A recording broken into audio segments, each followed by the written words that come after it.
Chapter 8. But God remembered Noah and all the animals in the boat. He sent a wind to blow across the waters, and the floods began to disappear. The underground water sources ceased their gushing, and the torrential rain stopped. So the flood gradually began to recede. After 150 days, exactly 5 months from the time the flood began, the boat came to rest on the mountains of Ararat.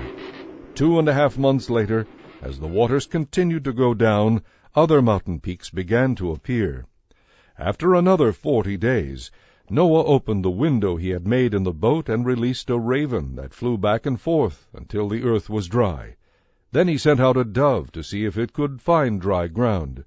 But the dove found no place to land because the water was still too high. So it returned to the boat, and Noah held out his hand and drew the dove back inside. 7 days later, Noah released the dove again. This time, toward evening, the bird returned to him with a fresh olive leaf in its beak. Noah now knew that the water was almost gone. A week later, he released the dove again, and this time it did not come back.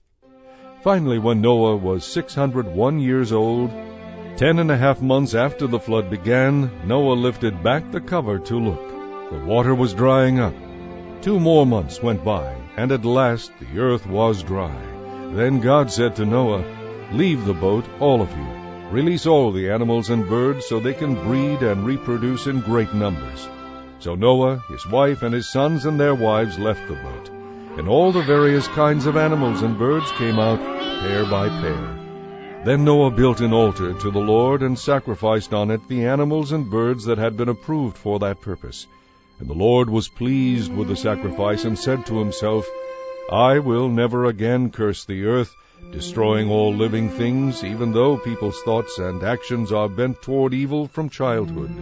As long as the earth remains, there will be springtime and harvest, cold and heat, winter and summer, day and night.